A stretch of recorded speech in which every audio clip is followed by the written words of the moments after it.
What are executive function skills and why are they so important? Well, if you don't know, executive function skills happen to be the key to your life. They predict better academic success, career success, marital success, better mental health, and so much more. Now, let's break it down to a real world example. Just to get dinner on the table last night, you probably had to plan out your grocery list, make time to go to the grocery store, communicate to everybody what time dinner was, and more. These are all key executive function skills that allow you to attain your chosen goals. But these skills also apply to bigger picture things like planning out your career, planning for retirement, creating a healthy lifestyle, and much more. So let's dive into what executive function skills are.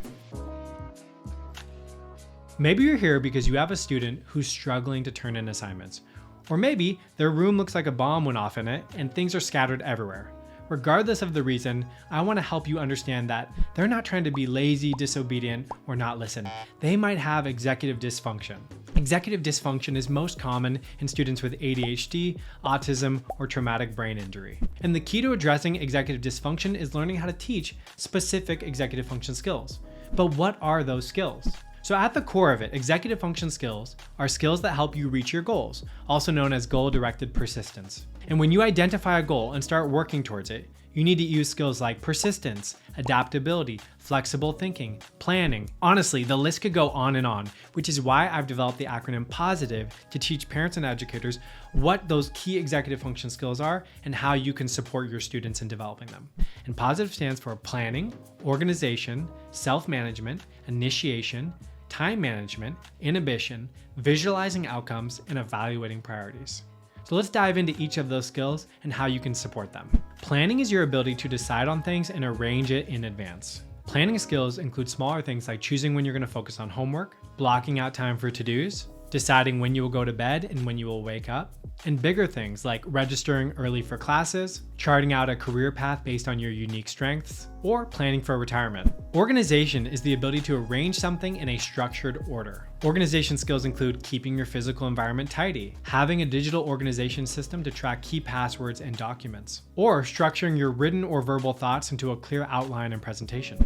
Self-management is the ability to take ownership for your well-being and behavior. In daily life, this could look like hygienic routines such as showering and brushing your teeth each day, knowing when to take a break and recharge your batteries, and I'm not just talking about your phone, monitoring your tone of voice and entering conversations appropriately, considering physical and mental health needs and acting accordingly. Initiation is the hardest thing for many people, and this is the action of beginning something. Initiation skills include beginning a challenging task, pressing send on that email that you're feeling a little bit anxious about, speaking to a teacher about a question or concern rather than avoiding it, getting started on something that's easy to avoid, like writing this YouTube script. Time management is the ability to use time effectively and productively. These skills include things like planning time for travel, so you show up at the airport early and are able to check into your flight, turning in homework at expected deadlines or beforehand, accurately estimating time spans for projects, tasks, and deadlines so you can get things done early or on time. Inhibition is defined as a feeling that makes one self-conscious and unable to act in a natural and relaxed way. Inhibition has multiple definitions, but one of the most important ones is your ability to put things aside that may not be benefiting you. Having good inhibition could mean putting YouTube aside when it's time to get down to studying or doing homework, attending the gym or working out even when you feel tired but know it's in your best interest, or stepping away from a heated conversation so that you can collect yourself. Visualizing outcomes is your ability to plan or think about the future with creativity, imagination, and wisdom.